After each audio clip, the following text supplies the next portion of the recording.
The crystalline spires of New Celestia pierced the amber sky like frozen lightning, their surfaces reflecting the twin suns that bathed the Seraphim homeworld in eternal golden light. Zarathiel folded her 6 luminous wings close to her slender frame as she navigated the crowded market district, her silver hair catching the light like spun starfire. The other Seraphim gave her a wide berth, their own magnificent wings rustling with barely concealed disdain. She was different from them, and they never let her forget it. While her people soared through the heavens with grace that defied physics, Zarathiel struggled to maintain flight for more than a few minutes. Her wings, though beautiful, lacked the proper resonance with the quantum fields that allowed her kind to dance between dimensions. She was earthbound among the celestial, a flightless bird in a realm of angels. The announcement that echoed through the crystal chambers of the High Council had sent shockwaves through Seraphim society. The humans were coming to New Celestia, not as conquerors or traitors, but as participants in the Great Hunt, the most sacred and dangerous ritual in Seraphim culture. For 3,000 years, no outsider had been permitted to witness the event, let alone participate. Zarathiel's father, High Seraph Valion, had been among those who voted against allowing the humans access to their world. The Seraphim viewed themselves as the apex of evolution, beings of pure energy and light who had transcended the crude limitations of flesh and bone. Humans, with their stubby limbs and inability to fly, seemed like primitive creatures barely worthy of notice. But the Galactic Council had been clear. The humans had proven themselves in a dozen conflicts across the Outer Rim, demonstrating tactical brilliance and an inexplicable ability to survive situations that would destroy more advanced species. They had requested permission to send a single representative to observe the Great Hunt, claiming they sought to understand Seraphim culture for diplomatic purposes. The morning the human transport arrived, Zarathiel found herself among the curious crowds gathered at the crystal landing platforms. She watched as the ungainly metal ship descended with none of the grace her people's living vessels possessed. When the airlock hissed open, she expected to see the crude, brutish creature she had been taught humans were. Instead, a figure emerged that defied all her expectations. The human was tall but not massive, moving with a fluid economy of motion that reminded her of water flowing over stones. His dark hair was cropped short, and his brown eyes swept the assembled crowd with calm assessment. He wore simple clothing that seemed designed for function rather than display, and carried a single pack slung across his shoulders. What struck Zarathiel most was his stillness. While the Seraphim around her rustled their wings in anticipation or nervousness, the human stood like a mountain, unmoving and patient. When High Seraph Valion approached with the traditional welcome party, the human bowed with perfect understanding of Seraphim customs, though no one had taught him the proper depth or duration. "I am Marcus Chen," the human said in flawless Seraphic. His pronunciation so accurate it sent murmurs through the crowd. "I thank the High Council for this honor and pledge to observe your customs with the respect they deserve." Valion's golden eyes narrowed slightly. "You speak our tongue well for one who has never set foot on our world." Marcus smiled, and Zarathiel felt something flutter in her chest that had nothing to do with her defective wings. "I believe that to truly understand a people, one must first understand how they think. Language shapes thought, and thought shapes action." The formal ceremonies lasted 3 days, during which Marcus was introduced to the history and significance of the Great Hunt. Every 1,000 years, when the twin suns aligned with the constellation of the Eternal Wing, the deadliest creature in the galaxy emerged from the quantum void. The Vorthak was a beast of living shadow and starfire, existing partially in normal space and partially in dimensions that drove lesser minds to madness just by perceiving them. The Great Hunt was more than a ritual. It was a test of worthiness. Young Seraphim who wished to join the ranks of the Celestial Guard had to face the Vorthak in single combat. Not to kill it, for such a creature could not be truly slain, but to force it back into the void through displays of courage and skill. Most who attempted the trial died. Those who survived returned forever changed, marked by the void's touch, but elevated to heights of power and perception that ordinary Seraphim could never achieve. Zarathiel had dreamed of taking the trial herself despite her flight limitations. She had trained in secret, learning combat forms from ancient texts and practicing meditation techniques that were supposed to strengthen one's connection to the quantum realm.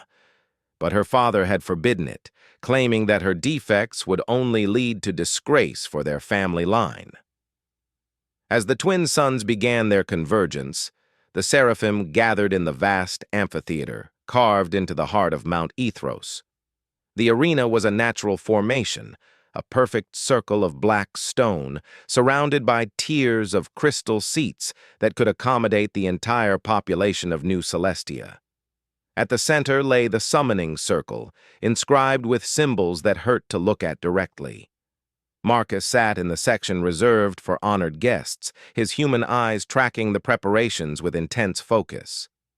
Zarathiel found herself seated not far from him, having used her father's position to secure a good view despite her social standing. She watched as he pulled a small device from his pack and began making notes, his fingers moving with the same fluid precision she had noticed when he first emerged from his ship. The ceremony began at sunset, when the twin suns hung like golden eyes in the darkening sky. High Seraph Valian stepped into the center of the arena, his 12 wings spread wide as he began the invocation.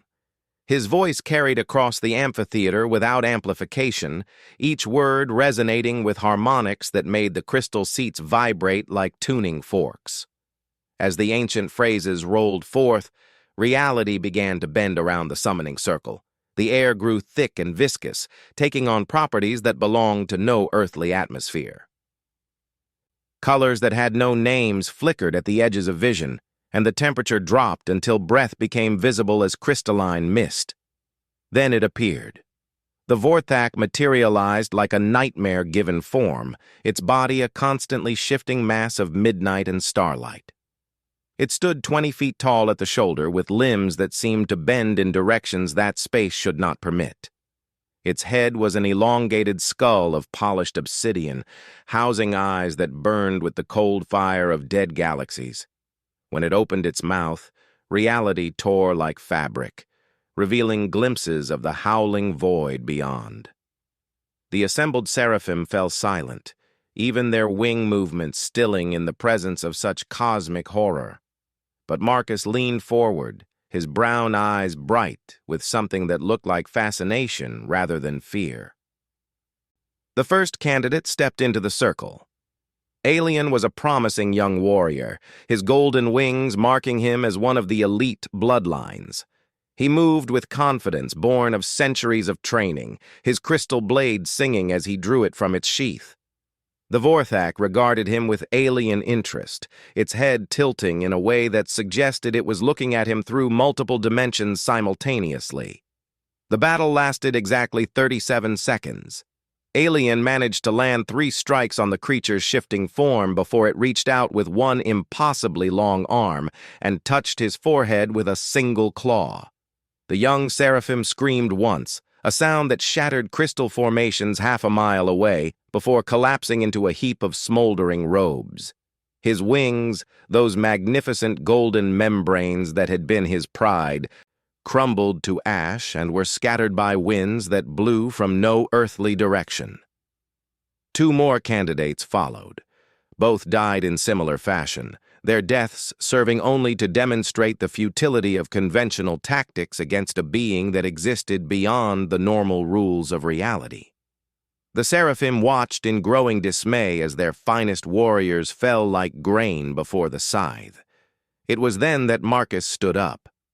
"I request permission to enter the circle," he called out, his voice carrying clearly despite the unnatural acoustics of the arena. The amphitheater erupted in shocked whispers. High Seraph Valian's face went through several shades of pale before settling on an expression of barely controlled outrage. "Impossible," he declared. "The great hunt is sacred to our people. No outsider may—" The Galactic Council's agreement specified observation rights. Marcus interrupted politely but firmly. "I observe that your candidates are dying. I observe that the creature grows stronger with each life it takes. I observe that your traditional methods are failing." He paused, his brown eyes meeting Valian's golden ones across the arena. "I request permission to observe what happens when different methods are applied." The argument that followed was conducted in rapid, heated Seraphic that made the crystal formations ring like bells. Half the High Council seemed to support Marcus's request, viewing it as an opportunity to demonstrate Seraphim's superiority when the human inevitably failed. The other half saw it as an unforgivable violation of their most sacred traditions. During the debate, Zarathiel watched the Vorthak. The creature had settled into a crouch at the center of the circle, its burning eyes fixed on Marcus with an intensity that made her wings ache. It seemed to be studying him the way a scholar might study an interesting specimen, and there was something in its posture that suggested anticipation rather than mere hunger. Finally, High Seraph Velian raised his hand for silence. "The human may enter the circle," he announced, his voice carrying the weight of absolute authority. "But know this, Marcus Chen of Earth. When you die, your death will serve as proof that some things are beyond the reach of lesser species." Marcus nodded gravely and began walking toward the arena floor. As he passed Zarathiel's section, he paused and looked directly at her. For a moment that lasted forever, their eyes met. And she saw something in his gaze that made her breath catch. It wasn't fear or resignation or even determination. It was understanding, as if he had looked at her and seen past all the assumptions and limitations that others imposed. "Sometimes," he said quietly, his words meant for her alone.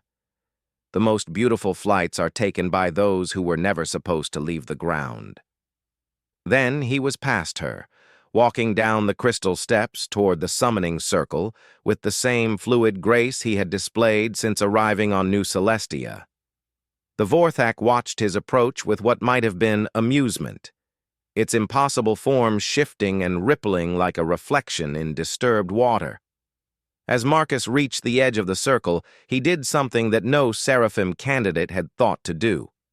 He set down his pack, removed his outer garments, and sat cross-legged on the black stone floor.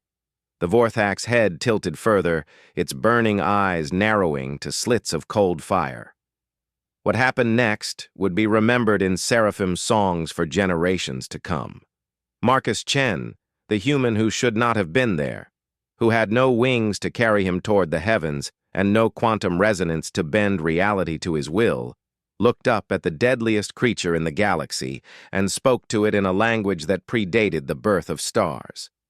The Vorthak's response was a sound that was not quite a roar and not quite a song, echoing from dimensions that mortal minds could not properly comprehend. But somehow, impossibly, it sounded almost like laughter. The language Marcus spoke was older than the Seraphim civilization, older than the crystal spires of New Celestia, older perhaps than consciousness itself. It was the first tongue, the primordial language that existence had spoken to itself before the universe learned to dream of complexity. The words rolled from his lips like liquid starlight, each syllable carrying harmonics that made reality shiver and bend. Zarathiel felt the vibrations in her bones, in the quantum fields that her defective wings could barely sense. Around the amphitheater, Seraphim were rising to their feet in shock and awe. Even High Seraph Valian had gone pale, his magnificent 12 wings trembling as he recognized fragments of the ancient speech. The Vorthak's response was immediate and profound. The creature's shifting form began to stabilize, the chaotic energies that comprised its being settling into patterns that hurt less to perceive. Its burning eyes fixed on Marcus with an intensity that should have reduced him to ash. but the human continued speaking, his voice growing stronger with each word. Marcus was not commanding the creature, Zarathiel realized. He was conversing with it. The implications struck the assembled Seraphim like a physical blow. For 3 millennia, they had treated the Great Hunt as a trial of worthiness, a test where young warriors proved themselves by forcing the Vorthak back into the void through displays of martial prowess. They had assumed the creature was a mindless beast, a force of pure destruction that existed only to be conquered or fled from. But Marcus was treating it as an equal. The conversation continued for what felt like hours, but was probably only minutes. The human's voice rose and fell in cadences that seemed to follow the rhythm of cosmic events, while the Vorthak responded with sounds that came from the spaces between dimensions. Gradually, other voices began to join the exchange.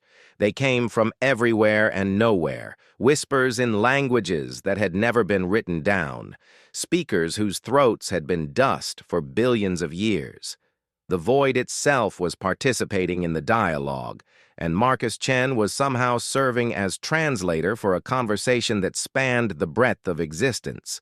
Zarathiel found tears streaming down her face without understanding why. The words were incomprehensible to her, but their meaning bypassed language entirely and spoke directly to something deeper than thought.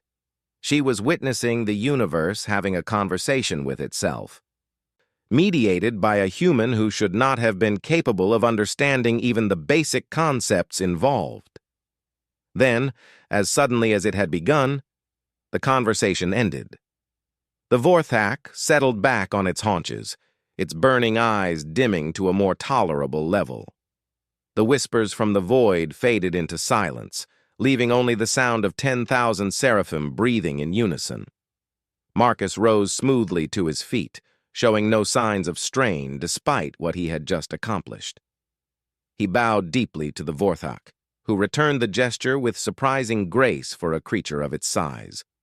Then both human and creature turned toward the amphitheater, their attention focused on the assembled Seraphim. When the Vorthak spoke again, its voice had changed. The chaotic harmonics were gone, replaced by tones that, while still alien, no longer threatened to drive listeners mad. And when the translation came, it arrived not through Marcus, but directly into the minds of every Seraphim present. "You have misunderstood the purpose of our meetings," the creature said, its mental voice carrying overtones of vast amusement.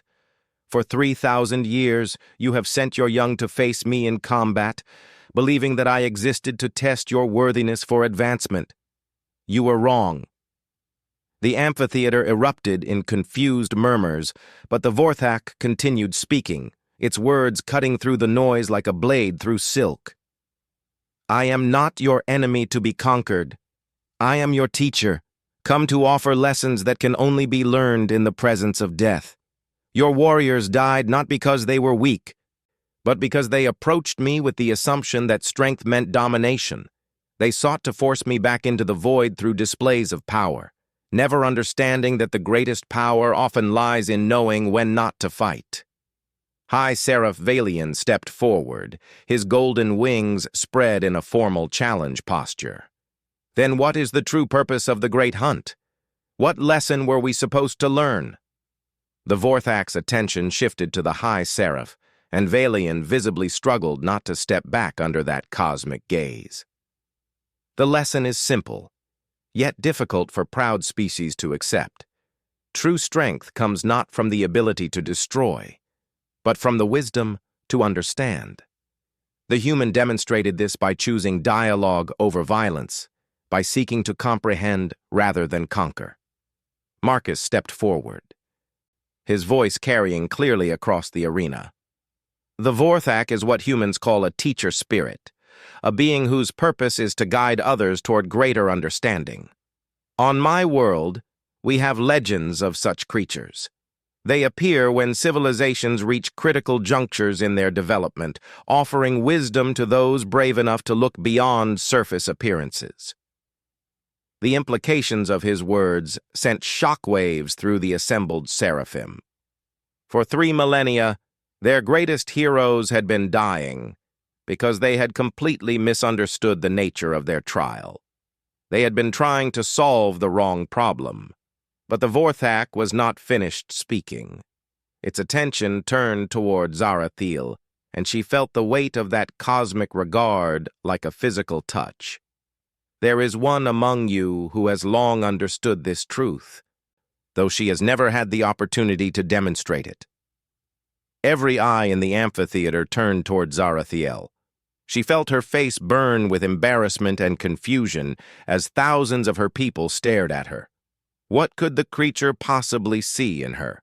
The defective daughter of the High Seraph who could barely maintain flight.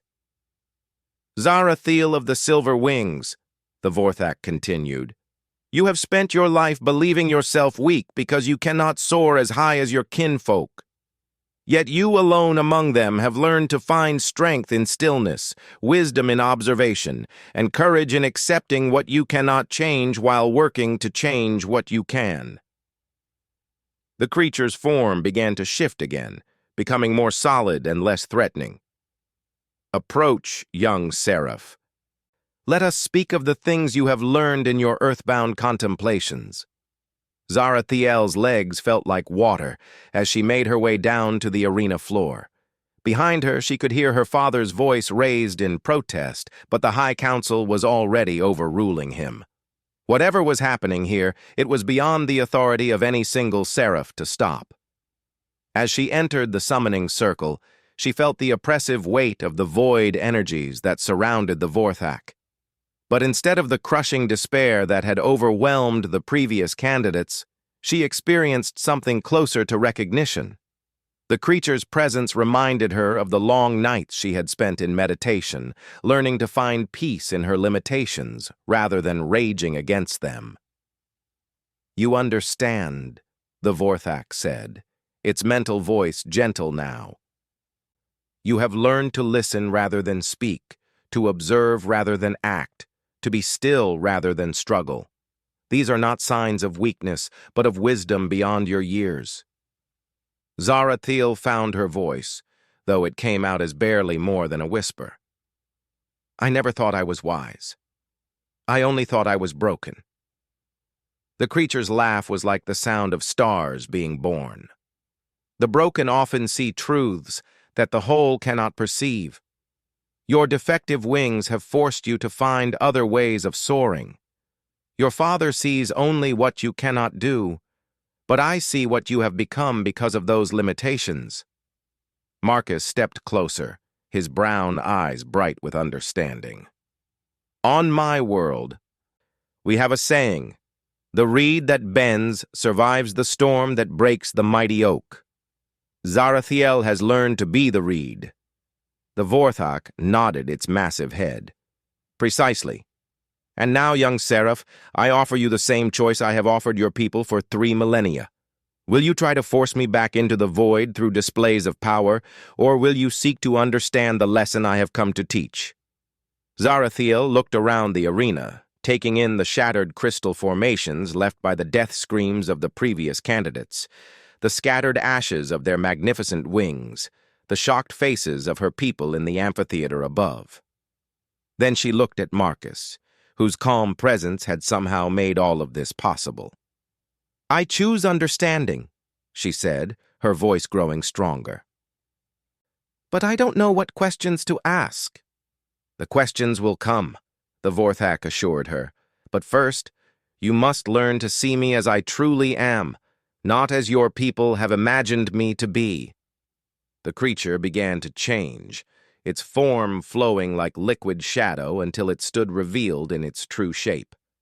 Gone was the terrifying beast of nightmare and void. In its place stood a being of impossible beauty, its body composed of living starlight and cosmic winds. Its eyes were not burning coals but gentle suns, radiating warmth and wisdom rather than cold fire. For 3,000 years, I have worn the mask of your expectations, the Vorthak explained. Your people expected a monster, so a monster I appeared to be. But masks become prisons when worn too long. And I had grown weary of the role. Zarathiel felt understanding dawn like sunrise in her mind. You've been trying to teach us that appearances deceive, that true nature often lies hidden beneath surface assumptions. Among other lessons, yes. The creature's smile was like the birth of galaxies. Your people have grown proud in their abilities, in their mastery of flight and quantum resonance. They have forgotten that there are other forms of strength, other ways of touching the infinite. Marcus joined the conversation, his voice thoughtful. On Earth, we have many species that cannot fly, yet they find ways to touch the sky. Some climb mountains, others build towers. Still others create art that lifts the spirit even as the body remains earthbound. Flight is just one path among many. The lesson continued for hours, though time seemed to flow differently within the summoning circle. The Vorthak spoke of civilizations across the galaxy, of species that had learned to transcend their limitations through wisdom rather than raw power. It told stories of beings who had discovered that the greatest journeys were often internal ones, that the most profound flights were those of imagination and understanding. Zarathiel found herself speaking more freely than she ever had before, sharing thoughts and observations she had kept hidden for centuries. The Vorthak listened with infinite patience, occasionally offering insights that sent her understanding spiraling into new dimensions. As the twin suns began to set, painting the sky in shades of gold and crimson, the creature finally began to fade. Its lesson was complete, its purpose fulfilled for another millennium. "Remember what you have learned here," it said, its voice growing distant as it prepared to return to the void. "True strength comes in many forms, and the greatest flights are often taken by those who were never meant to leave the ground." With those words, the Vorthak vanished, leaving only a faint shimmer in the air to mark where it had been. The oppressive energies of the void dissipated, and normal reality reasserted itself within the summoning circle. For a long moment, the amphitheater remained silent. Then, slowly, the Seraphim began to descend from their crystal seats, approaching the arena floor with expressions of wonder and newfound understanding. High Seraph Valian was among the first to reach his daughter, his golden eyes bright with tears he was trying not to shed. "Zarathiel," he said, his voice thick with emotion, "I have spent so long seeing only your limitations that I became blind to your strengths. Can you forgive an old fool who confused the ability to fly with the capacity to soar?" But Zarathiel's attention was focused on Marcus, who stood quietly to one side as the Seraphim celebrated their newfound understanding. She approached him slowly, her defective wings folded close to her back. "How did you know?" she asked. "How did you understand what the Vorthak truly was when none of us could see it?" Marcus smiled, and once again, she felt that strange flutter in her chest. "Because I recognized something of myself in both of you. I'm human, Zarathiel. By Seraphim standards, I'm earthbound and limited, unable to access the quantum realms or soar through your crystal skies. But that doesn't make me weak. It just makes me different." He paused, his brown eyes meeting her silver ones. "Sometimes the most important conversations happen between those who understand what it's like to be different, to be seen as less than what they are. The Vorthak has been waiting 3,000 years for someone to talk to it instead of trying to fight it. I think it was as lonely as you've been." The truth of his words hit her like a physical blow, bringing fresh tears to her eyes. The great terror of the Seraphim, the deadliest creature in the galaxy, had been lonely, just like her. As the celebration continued around them, Marcus and Zarathiel stood together in the center of the summoning circle. Two flightless beings who had somehow managed to touch the infinite simply by understanding that strength comes in many forms, and that the most beautiful flights are often those that never leave the ground. The weeks following the Great Hunt brought changes to New Celestia that rippled through Seraphim society like waves across still water. The ancient trial grounds, once reserved for displays of martial prowess, were transformed into a center of learning where young Seraphim came to study dialogue and understanding rather than combat techniques.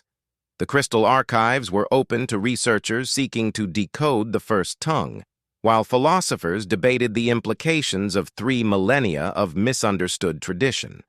At the heart of these changes stood an unlikely pair, a human diplomat who had never been meant to participate in sacred rituals, and a seraph whose defective wings had marked her as an outcast among her own people.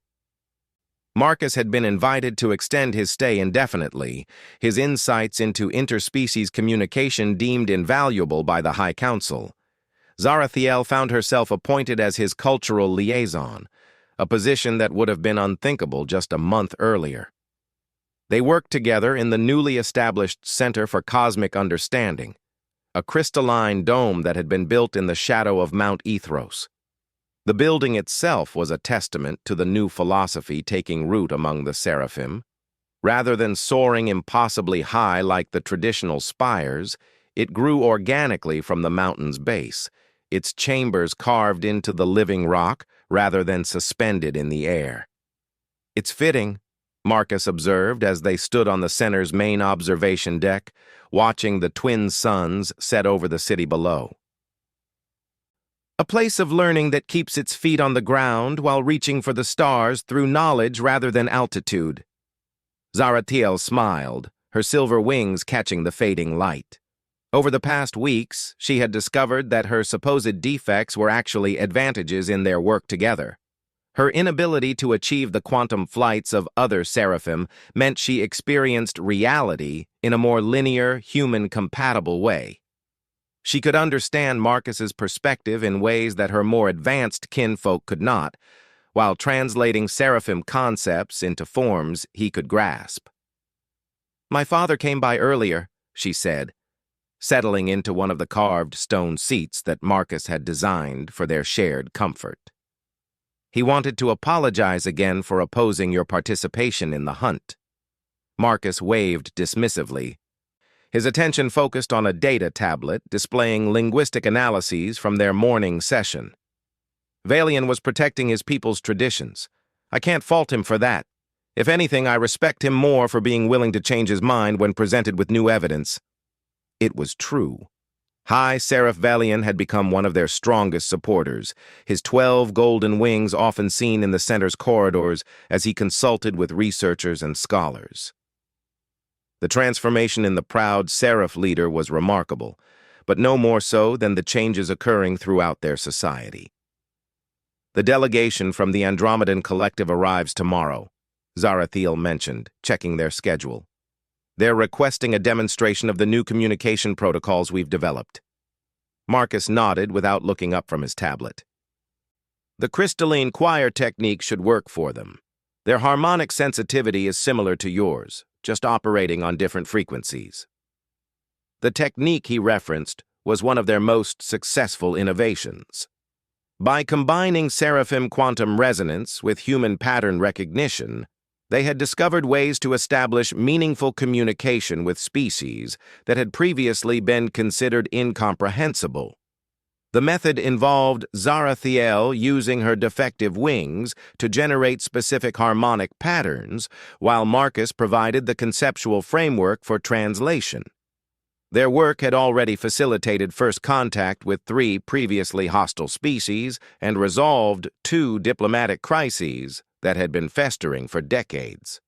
The Galactic Council was taking notice, and representatives from dozens of worlds were requesting access to their research. "There's something else," Zarathiel said, her voice carrying a note of uncertainty that made Marcus look up from his work. "The Vorthax sent a message." The data tablet clattered to the stone floor as Marcus turned to face her fully. "It can do that?" "Apparently so." She pulled out a crystalline recording device that pulsed with soft purple light. "The message came through the quantum resonance chambers this morning." My father thinks it's the first time the creature has initiated contact outside of the formal hunt cycle. Marcus reached for the device, then hesitated. Are you sure it's safe to play? Some of the linguistic structures from the first tongue can have physical effects on unprepared minds. Zarathiel's smile was gentle but confident. I've already listened to it. The Vorthak has learned to modulate its communication for our more limited perceptions. I think it's been studying us as much as we've been studying it. She activated the device, and the air around them shimmered as reality bent slightly to accommodate the alien communication. The Vorthak's voice emerged from the quantum static, but it was different from their previous encounters. Gone was the overwhelming cosmic presence that had initially threatened to drive listeners mad. In its place was something that, while still clearly alien, carried warmth and what could only be described as affection. Greetings, young teachers, the message began, and both Marcus and Zarathiel started at the unexpected title. I speak to you across the void with news that will bring joy to your hearts. The lesson you helped me deliver has begun to bear fruit across the galaxy. The Vorthak went on to explain that their demonstration during the Great Hunt had been observed by cosmic entities throughout the local stellar group. Species that had been locked in pointless conflicts for centuries were beginning to seek dialogue instead of dominance. Ancient grievances were being resolved through understanding rather than force. The Zephyrian Empire has opened communications with the Silicon Collective for the first time in 800 years, the message continued. The Hive Queens of Andromeda have agreed to mediation with the Independent Worlds Alliance. Even the Quantum Ascendants, in their crystalline arrogance, have begun to question whether true advancement might require empathy as well as evolution. Marcus and Zarathiel exchanged glances, both recognizing the magnitude of what they were hearing. These were conflicts that had shaped galactic politics for millennia, seemingly intractable disputes that had cost billions of lives. But perhaps most importantly, the Vorthak concluded, word has spread of the human who spoke the first tongue, and the seraph who found strength in stillness. You have become symbols of a new way of thinking, proof that cooperation between different forms of life can achieve what domination never could. The message ended with coordinates and an invitation that took their breath away. The Vorthak was offering to meet with them again, not during the ritualized circumstances of the Great Hunt, but as equals in a place between the dimensions where true learning could occur. We don't have to go, Marcus said, after the implications had settled in. This is beyond anything either of our peoples have ever attempted. The risks are worth taking, Zarathiel finished firmly. Think about what we could learn, what we could accomplish together. The Vorthak has existed since before our civilizations began. The knowledge it could share. Marcus was quiet for a long moment, studying her face in the dim light of the recording device. There's something you're not telling me. She looked away, her silver hair falling like a curtain across her face. The message wasn't just for both of us. There was a private portion, meant for me alone. When she didn't continue, Marcus waited patiently. He had learned that pushing for information rarely worked with Seraphim. They shared knowledge when they felt ready, not before. The Vorthak said it recognizes something in me, something that goes beyond my flight limitations. Her voice was barely above a whisper. It thinks I might be developing new abilities, adaptations that my people haven't seen before. Marcus felt a chill that had nothing to do with the cooling evening air. What kind of adaptations? Zarathiel spread her supposedly defective wings, and for the first time, he noticed something different about them. The silver membranes seemed to shimmer with their own light, and there were patterns in the wing structure that hadn't been there before, intricate traceries of quantum force lines that pulsed in rhythm with her heartbeat. I can feel things now that I couldn't before, she admitted. The conversations we've had with the Vorthak, the work we've done together, it's changed something inside me. I can sense dimensions that other Seraphim can't perceive, hear languages that exist only in the spaces between thoughts. She turned to face him fully, her silver eyes bright with something that might have been fear or might have been wonder. The Vorthak thinks I'm evolving into something new, a bridge between different forms of consciousness, a translator not just for languages, but for entire ways of being. The implications hit Marcus like a physical blow. If Zarathiel was developing abilities beyond anything her people had seen, if she was becoming something unprecedented, then their work together was more significant than either of them had realized. "Are you afraid?" he asked gently. "Terrified," she admitted, "but also excited. For the first time in my life, I'm not defined by what I can't do, but by what I might become. And I won't be doing it alone." She reached out and took his hand, her touch warm despite the cooling air. The Vorthak's invitation was for both of us. It believes that humans and Seraphim working together might be the key to something greater than either species could achieve alone. Marcus looked out over the crystal city below them, where Seraphim went about their evening routines with a grace that still took his breath away. But now he understood that grace differently. It wasn't about physical flight or quantum mastery. It was about finding beauty in motion, whether that motion carried you through the sky or simply through life, with dignity and purpose. "When do we leave?" he asked. Zarathiel's smile was radiant as the twin suns that watched over her world. "Tomorrow, after we finish with the Andromedan delegation. The Vorthak can wait one more day." As they sat together in the growing darkness, planning for a journey that would take them beyond the boundaries of normal space and time, neither of them noticed the figure watching from the shadows of the observation deck. High Seraph Vaelion had come to check on their progress, but he remained hidden as he witnessed the quiet intimacy between his daughter and the human who had changed everything. For the first time since Zarathiel's birth, Vaelion felt not disappointment in his child, but pride. She had found her own way to soar, and in doing so, she might be leading both their species toward a future neither could achieve alone. The twin suns set completely, leaving New Celestia bathed in the silver light of distant stars. In that gentle illumination, a human and a seraph made plans to venture into the unknown, guided by friendship, driven by curiosity, and united by the understanding that sometimes the most beautiful flights are the ones that carry you not through physical space, but through the infinite possibilities of connection and growth. Their journey to meet the Vorthak would be the beginning of a new chapter in galactic history, one written not in the language of conquest or domination, but in the first tongue of understanding that existed before words were needed to bridge the spaces between hearts and minds.